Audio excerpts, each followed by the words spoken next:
going to teach you how to play Lorcana, a guide for absolute beginners. I can't tell you how many times I've been asked how to play this game, where to learn to play, or what resources are available for beginners. So, I'm going to give you everything you need to start playing today. In this game, you race to locate pieces of lore scattered across Lorcana and collect them for safekeeping. Summon glimmers of Disney characters and items along the way to help with quests, hinder your opponents, and challenge opposing characters. With the right strategy and a bit of luck, you can preserve your collected lore against future threats. Your goal is to be the first player to gain 20 or more lore.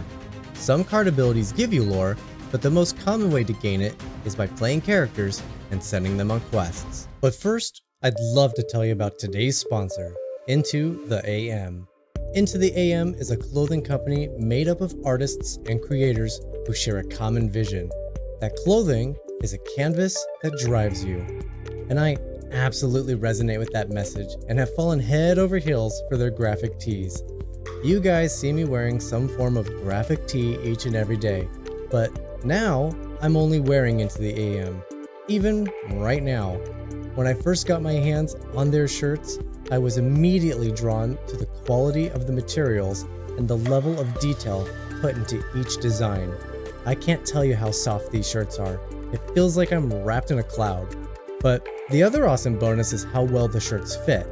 I mean, I sit in front of a computer most days, and I feel like I've put some time in at the gym with the way these shirts fit. It's such an ego boost. Now, there is a link in the description down below, and also as the pinned comment of this video, that will give you a 10% discount on your order. Clicking that link massively helps the channel, but more importantly, it saves you money. And who doesn't love that? But it gets better. Into the AM doesn't just make graphic tees, they have also created some fantastic basic tees for a sleek everyday wear. And if you love high quality clothing as much as I do, they are even running a bundle deal, so you can save even more money when you ultimately decide it's time to replace everything you have with what they got. So be sure to check them out with the link down below. Let's take a quick look at the cards themselves. The things you'll see include cost, inkwell icon, name, classifications, ink, abilities and effects, strength, willpower, and lore value. Everything you need to know about the cards are printed on their faces for you to see. Each card is different, but shares these same features. The cost of a card tells you how much ink the card costs to play. The inkwell icon indicates whether or not you can place the card from your hand face down into the inkwell. The inkwell is your resource for playing other cards. Each turn you may place one card face down into the inkwell after revealing it to your opponent. As the turns progress, you'll build up your inkwell to be able to play more expensive cards. You spend those inkwell points during your turn and you get them back at the start of your next turn. You may only ink cards with the gold border and not the ones with the black borders unless another card effect specifically allows you to do so. The name of the card is just that, what the card is called. Very simple. The classification of the card tells you important information about what kind of card it is.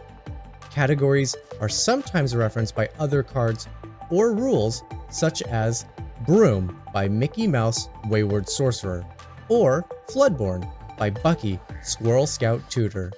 Ink tells you which of the 6 ink colors the card belongs to. However, the cards are also brightly colored into their own color and are easy to identify.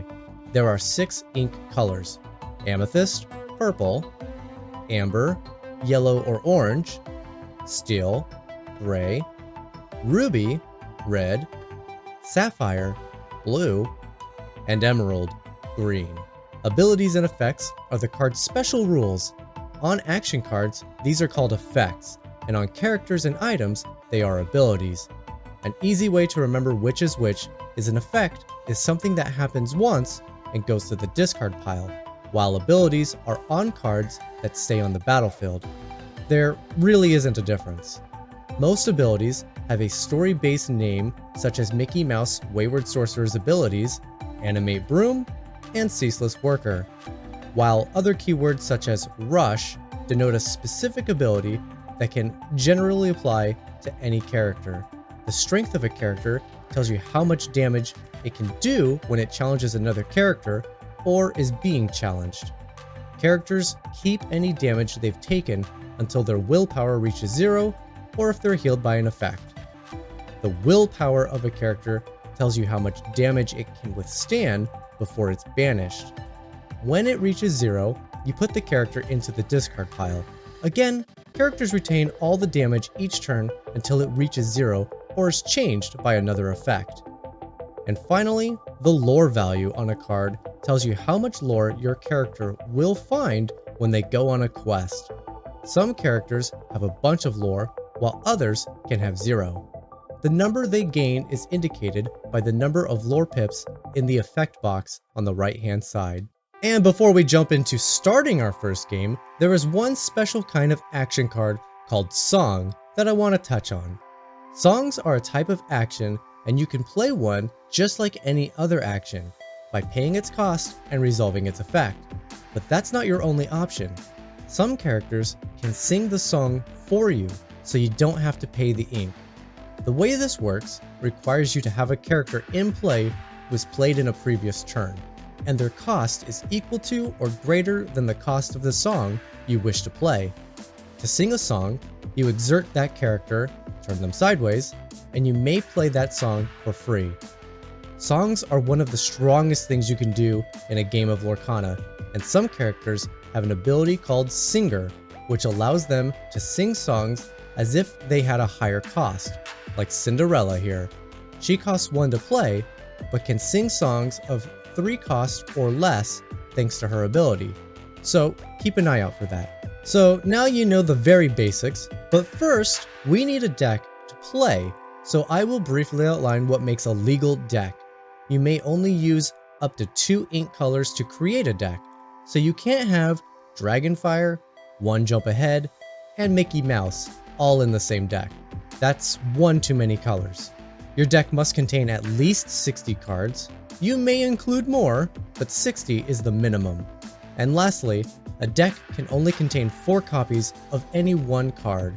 This means you can have 4 copies of Dragonfire in your deck, but not 5 or more.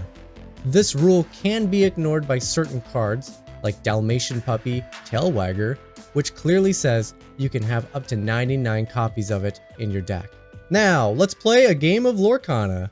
The setup stage is pretty straightforward. You need an opponent to play against, a 60-card deck, and a way to track how much lore you have, and a way to track the damage on characters. Dice are great for this, but any way that clearly notes these things will work. With that taken care of, the first thing you'll do is shuffle your deck. Then, draw 7 cards for your starting hand. You can look at the cards in your hand, and you can then decide which cards to keep and which to put back. For example, let's say you've decided 2 cards aren't right for your opening hand. You will put them face down on the table and draw 2 new cards to complete your hand. Then, you will shuffle the first 2 cards you placed down back into your deck. Now for the fun part, actually playing. So, how does a turn work? There are 2 phases to a turn, the beginning phase and the main phase. The beginning phase comes first, and in order, you will ready your exerted cards by turning them upright. In the paper game, this includes your inked cards. Next is the set step, where you check for effects that happen at the start of your turn and follow their instructions. You can resolve multiple effects in the order you would like, unless otherwise stated. And finally is the draw step, where you draw 1 card from the top of your deck. Whoever goes first in the game skips their first draw step. The main phase is next, and is both complex and easy. There are many actions you can take during this step, and they don't need to be done in any particular order. And the only restrictions are the number of cards you can ink and how much you can spend with your ink. In no particular order, you may play a card, use a character ability that doesn't require them to exert, use an item ability, take an action with a character that's been in play since the start of your turn, which includes questing, challenging an opponent's exerted character, and use an ability that requires them to exert. Many items and characters have abilities you can use during your turn, and only during your turn. These normally affect other cards in play. Cards in a player's deck, discard, hand, or inkwell aren't in play, so they aren't affected by other cards unless the card says otherwise. A card ability that has a cost lists it before the effect. The cost might include an exert cost, an ink cost, text that explains the cost, or a combination of these. You must pay every part of an ability's cost in order to play the ability. Remember, you can't use the abilities of a character you played this turn.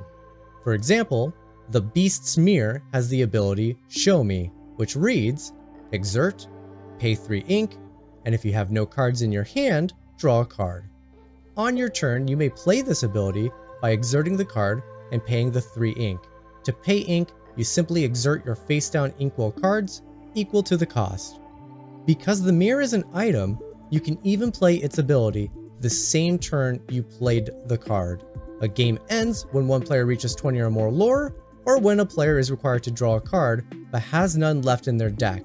That player loses. Now that you know how a single turn works, you will take turns with your opponent, taking turns to play your cards and try to win the game.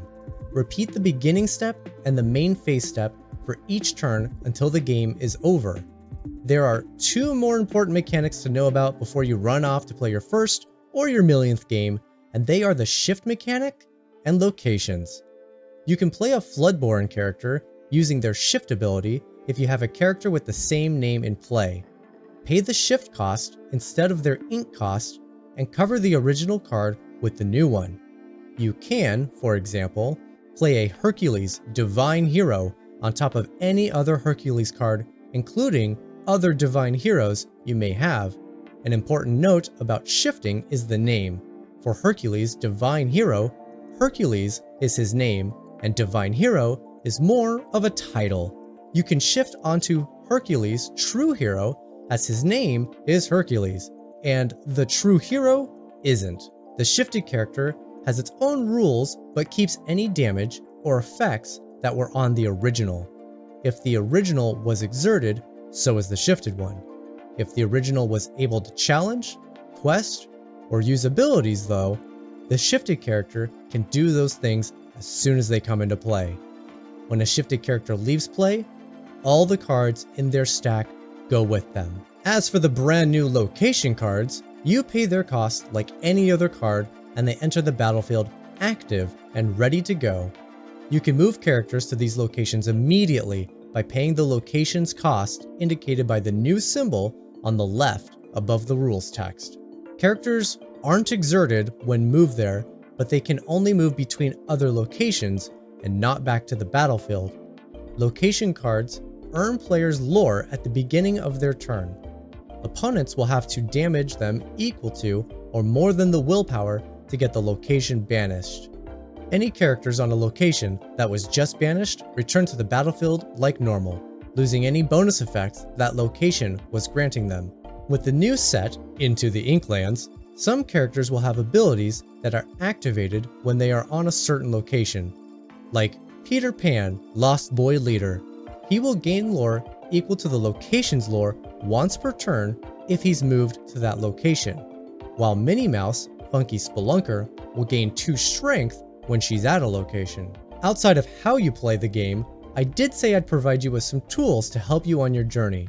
The most important part of playing Lorcana is having a deck to play with, and I can't recommend the website dreamborn.inc enough. It's linked in the description down below. With this fantastic tool, you can see all the cards currently in the game and even spoilers from future sets as they're released. The deck builder section is a fantastic way to brew your very own builds. You can filter by colors, costs, types, and everything else you could want, and once you've built something that you want to play, you can even save the deck list and name it. Signing up is completely free and easy to do. You can also review and edit your decks by selecting the Decks tab and clicking My Decks. If you're looking for inspiration or just another list to try for a while, you can explore the Newest, Videos, Popular, and Trending tabs to see what other people are coming up with. Dreamborn also makes playing the decks easy to do with the export feature. Simply select a deck you want to try, click the menu button, and select the export button from the drop-down menu. In here, you'll have several options, but my personal favorite is the Pixelborn option. Selecting that one saves the deck link to be used over on the Pixelborn client for easy deck migration. The second best tool out there, in no particular order of course, is Pixelborn itself. This is a free game simulator where you have access to all of the cards and can build decks with. Though I still firmly believe Dreamborn is superior in regards to deck building. You can import your Dreamborn deck onto Pixelborn, and from there, you can jump into games with a random opponent, either in the ranked queue or the lab. Ranked is a ladder-based system with different tiers roughly denoting skill. As you climb the ladder and gain ranks, you'll be paired against players closer to your level, so the higher you climb, the more competitive it becomes. The lab is another story entirely. You can be paired with anyone despite their rank score, and it's generally used for players to test new decks before putting them against opponents in the ranked queue. You can even play decks that ignore the 2 ink color restriction. It isn't common, but I have played against several multicolored decks there myself. There we go. That's how you play Lorcana, and those are my favorite tools that allow me to play new decks each and every day here on the channel. I would strongly recommend you watch the rest of this video so you can fully see how the game is played and how the turns progress. Pixelborn isn't an official property of Disney or Ravensburger, but it's the best client out there. And a small note about the inkwell you're about to see, the Pixelborn inkwell is one small location with a number in place of actual face-down cards to exert. This doesn't change the game in any way, but it is visually different to what a paper game would look like in regards to the inkwell. If you enjoyed this video or found it useful, please be sure to leave a like, subscribe, and share this video with anyone you know looking to learn Lorcana. Now, enjoy one of my many games of Lorcana on the Pixelborn client. Alright, you won't get this in a normal game. Pixelborn just happens to have, and now I know that there's Sapphire Amethyst. It's a temporary feature, I'm sure. It's going to go away. A lot of people don't like it. But we start off a game of Lorcana, we draw 7 cards, and this is where we make the decision of what we want to keep and what we want to get rid of. Now for this deck in particular, I kind of want to go fast, so I'm looking for an early curve. 1 drops, 2 drops, 3 drops. And specifically if I can get... yeah, let's get rid of those. Specifically, I'm looking for Maleficents. I'm looking for Pinocchios. Didn't get any of them. That is fine. For our inkwell, it's right here on the right-hand side. So instead of being a face-down card that goes down here, like in paper, we're actually going to drag it over this guy. It will reveal it to our opponent. And now we got 1 out of 1. So this turn I can spend 1 to play something that costs 1 or less. And now I'll pass the turn. When my turn starts, this will go back to being 1 out of 1. I can ink a second time because it'll be my second turn. And then if Olaf happened to be exerted, he would ready himself, go right side up, and then we draw a card. So now the early turns are the easiest. It's usually ink, maybe have a play, pass. So right there, our opponent didn't have a play. So I'm going to start by questing. Since it's safe, my opponent doesn't have anything that can attack immediately. And I will ink a goat. And I think I will play the Madame Mim's snake. Cost 2. You see our ink wells drop down to 0 out of 2. Return Olaf to my hand as per Madame Mim's ability. Pass the turn. And now, for future turns, I can either choose to ink Olaf or I can choose to replay him, which is a really neat ability for the bounce mechanic. Let me know in the comments down below if you guys want a separate video talking about and explaining all of the different keywords. There's like ward, there's resist, evasive. There's a ton of them. And they can get a little tricky. There's even these ones that don't technically have keywords, but are a common ability, like the bounce. This has a bounce. The fox has a bounce. We have enter the battlefield triggers. Alright, looks like we're going to be playing a 3-drop and then 4 drops from this point. So I'm going to actually ink the Olaf. And I'm going to play the prince in Bodyguard, Grandma Tala has an ability where if it is banished, they get to put it into their inkwell, face down, and exert it. So that's what we call ramping. They actually can gain more ink faster. But if they have to attack the prince, which they do because of Bodyguard, Bodyguards resist one ability, he won't take any damage. So they'll still get a ramp, but we won't have to pay any price for it in the form of damage. Another important thing to note is trying to be predictive of what our opponent is planning to do. What cards are in their colors, what cards are common at certain ink levels. Like if you're playing Ruby, for example, turn 7 is huge. That's the Be Prepared turn. Be Prepared is a card that banishes every character in play, and it's very common in control strategies. So you're always watching, oh, they're on 6. So whatever I do, as soon as I end my turn, they're going to go to 7, and I should be expecting a Be Prepared.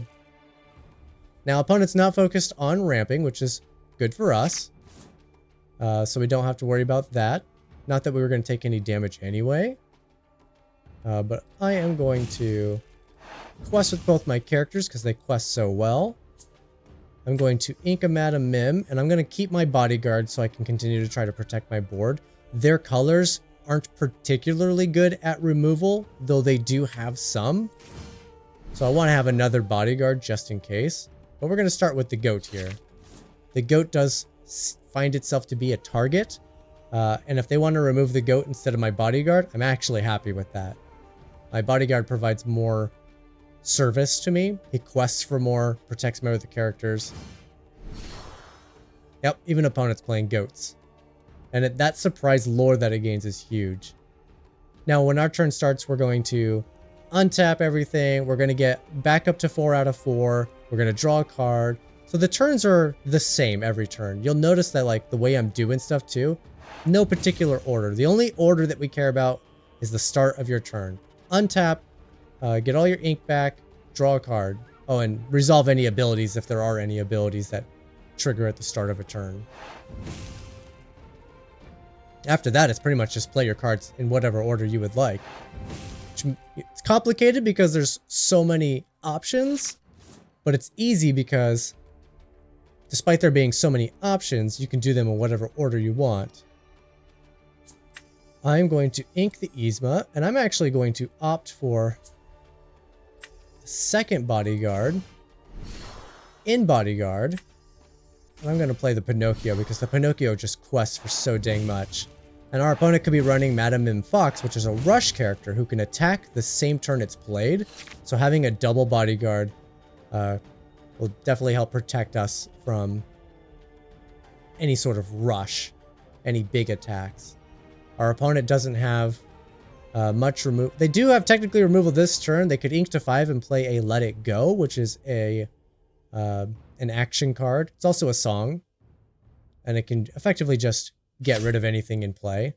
And now I expect that they're going to bounce the goat with a fox and take out the other prince, which is why we held on to Donald Duck.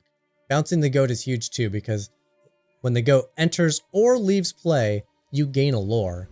So it's a sneaky way to grow your lore count without needing to wait for your characters without needing to wait for your character's ink to dry, without waiting for that summoning sickness to go away. All right, opponent's made a decision. Are we going to see the fox now? Oh, a Winnie the Pooh. So they still have a ramp strategy going, but they haven't been ramping, which is very interesting. I was gonna say I wouldn't be surprised to see Grandma Tala attack for the ramp, but it didn't. All right, Befuddle only hits 2 or less, so that is Yzma or Grandma. I'll probably get rid of Yzma just for the attack it has. But we're gonna play Donald Duck in Bodyguard. Let's get rid of the Yzma. Just bounces it back to their hand. We call that tempo. And now Pinocchio here is huge. Takes us to 17. We're getting very close to a position I like to call kill my character or die. Where we're so close to the 20 lore that if they can't effectively defeat any character we play every single turn, They risk passing the turn to us, and we just quest for victory. Pinocchio right now represents that. Pinocchio will get it all by himself. And so will a combination of several other characters, so they really need to deal with the board. The hard part's going to be Donald Duck. I don't know if they're going to be able to get through him. They could play an Yzma here. Yzma is a removal ability. Oh, there's the Let It Go we talked about. So we're not going to see an Yzma. It costs 6. So there goes the Donald Duck. And now Goat can take down the Prince. And then they're free to take out Pinocchio. But they can't take out more than that. I suspect we'll see the trade with the Grandma Tala finally. That way they get the ramp. And now we're in a very commanding position.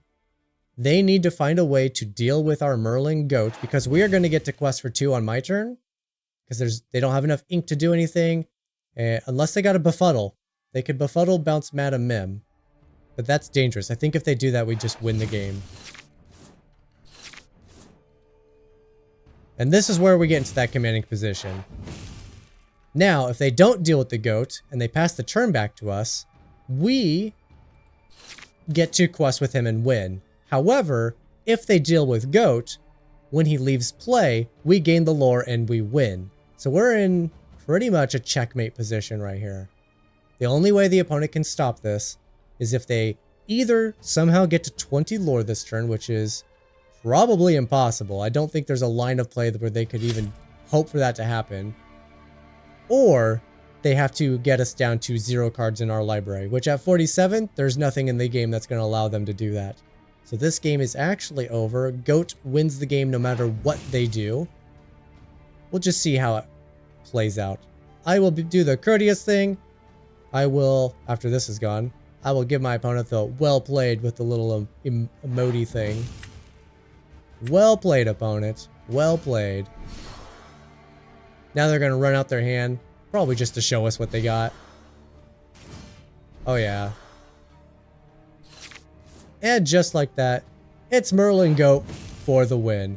Thank you guys so much for watching. I hope this video helped. Be sure to leave a like, subscribe, share it to anybody else trying to learn Lorcana. And I will see you guys tomorrow.